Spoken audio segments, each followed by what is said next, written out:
अस्सलाम वालेकुम नाजरीन, मैं मोहम्मद जावेद हूं और आप देख रहे हैं ASJ न्यूज़। आज की नशरियात में आपका खैर मकदम करता हूं।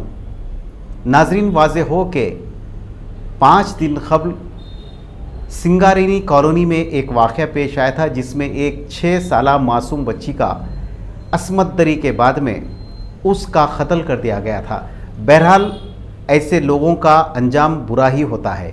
बहरहाल बताया जाता है कि रेपिस्ट का इबरतनाक अंजाम हुआ। याद रखिए, बुरे का अंजाम बुरा ही होगा। इसके अलावा गांजा माफिया और गांजे का शौक़ करने के बाद, वाइटनर का शौक़ करने के बाद ऐसे अफराद जो जराइम का इर्तिकाब करते हैं या जराइम करते हैं, ऐसे लोग अपनी नोश्ते दीवार पढ़ लेनी चाहिए। बहरहाल आज रेपिस्ट की सड़ी गली खून में लुत्फुत नाश रेलवे पटरियों पर दस्तयाब हुई। अवाम ने ये खबर पाकर राहत का सांस लिया।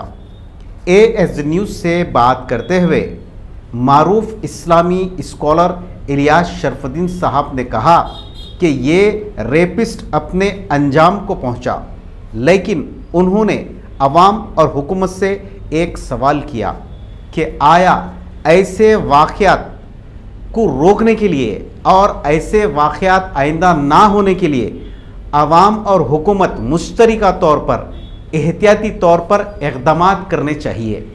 ASJ न्यूज़ से उन्होंने जो बातचीत की, आइए पेश है ये रिपोर्ट में।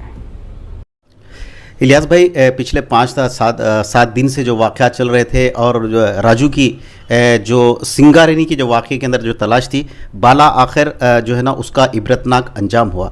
अब ये सुसाइड था या एक्सीडेंट था, आपका क्या कहना? मैं ये कहूँगा कि जैसी करनी वैसी भरनी। मासूम बच्ची के साथ दरिंदगी करके उसको मौत के घाट उतार दिए। या तो पुलिस के हाथों मरना था, या आवाम में घट जाते तो आवाम मार डालती थी, या फिर ऐसी हालत में मरना था। बहरहाल मैं समझता हूँ कि वो 130 किलोमीटर हैदराबाद से दूर मरा हुआ पाया गया रेलवे ट्रैक पे गांव में, तो यकीनन वो भाग रहा था शहर से भी गांव से भी, ताकि लोग पहचाने ना उसको। और फिर भागते भागते वो, ये मैं समझता हूँ कि थक गया ज़िंदगी से और उसने सुसाइड कर ली है। मुझे ऐसा लग रहा है जब मैंने फ़ोटोज़ वगैरह देखे हैं कि वो ट्रेन के नीचे चेहरा कुचला हुआ वगैरह दिखा मुझे। तो उस तरीके से एक अल्लाह ने इबरत बनाकर पूरी दुनिया के सामने पेश किया है कि गलत काम से बच जाओ, अल्लाह ही की इबादत और मोहम्मद सल्लल्लाहु अलैहि वसल्लम की इताअत पर आ जाओ। किसी की जान माल इज़्ज़त और आबरू की तरफ बुरी नज़र मत डालो, वरना तुम्हारी भी बुराई हो सकती। अब मसला ये है जाहिद भाई, आइंदा कोई बच्ची के साथ ये दरिंदगी ना हो, उसका प्लान क्या है गवर्नमेंट करे?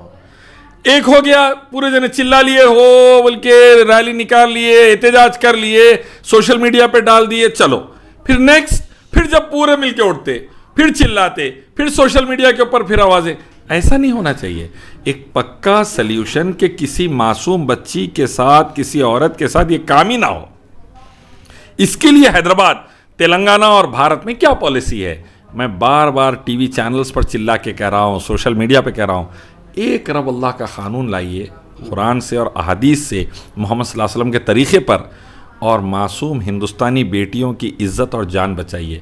जब तक इस्लामी क़ानून नहीं आया, ना भारत में बच्ची बचेंगी, ना इंग्लैंड में, ना अमेरिका में। देख लीजिए आप उठा के। इलियास भाई, अब चूँकि ये जो वाक़या हो गया, लेकिन अभी अपोजिशन को एक मुद्दा मिल गया, क्योंकि इसमें KTR साहब एक ट्वीट किए थे, उसके बाद में निकाले। तो खैर, इन वाक़यात में अब इनको मुद्दा मिल गया, अब सियासत शुरू हो जाएंगी। इनका क्या होगा फिर, क्या क्या कहना है? मेरी बड़ी गुजारिश है, सियासत करने का इरादा ही है इस मुद्दे पर, तो ऐसी सियासत कीजिए कि आइंदा ऐसे मुद्दे उठे ही ना। ऐसा जहरीला काम हैदराबाद में, तेलंगाना में और इंडिया में और दुनिया में हो ना, ऐसी सियासत करिए। क्या दिल पे गुजरी होंगी वो माँ बाप की जब लाश देखे होंगे। सोचिए, आज किसी की बेटी है, उतना एहसास नहीं हो रहा। अल्लाह ना करे हम में से किसी की बेटी रहती, अल्लाह ना करे, अल्लाह बचाए हमारे बच्चियों को, भारत की बेटियों को। सोचिए, हाथरस की बेटी का देख लिए, मोदी जी के घर के बाजू शमशान घाट में दलित बच्ची का सुन लिए, जब पुजारियाँ 3 गैंगरेप करके 6 साल की बच्ची थी, वो भी पानी पीने गई थी शमशान घाट में, मार डाले। वैसे अब ये सुन लिए, अल्लाह जाने और कितना सुनना बाकी है। आज ही NDTV का स्टैटिस्टिक्स आया है, रोज़ाना 77 1 घंटे में 3 ऐसे वाक़यात हो रहे हैं भारत में।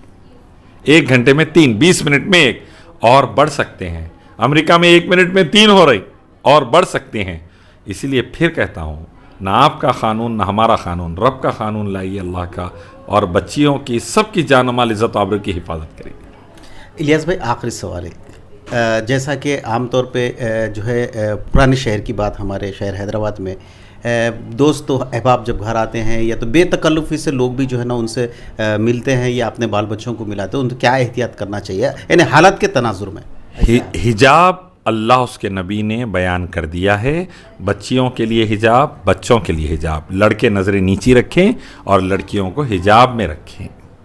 और माँ बाप अपने साथ, बाप या भाई स्कूल ले जाएं, कॉलेज ले जाएं और लेकर आएं। स्कूल कॉलेज में भी लड़के लड़कियों का सेक्शन अलग हो। क्लासरूम्स वगैरह में सीसीटीवी कैमरे हो। टीचरों पर और हर एक पर भी अच्छी नज़र हो। सबकी ये बसेस वगैरह में, ऑटो में भेजते हैं, वहाँ भी ड्राइवर वगैरह भरोसे का हो, उसमें भी सीसीटीवी कैमरा हो।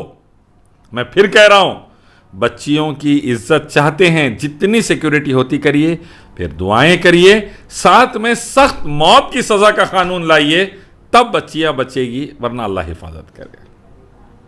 इलियास भाई, ASJ न्यूज़ से बात करने के लिए बहुत बहुत शुक्रिया। इंशाल्लाह नए मौजू के साथ फिर आपसे मुलाकात होगी। अल्लाह हाफ़िज़।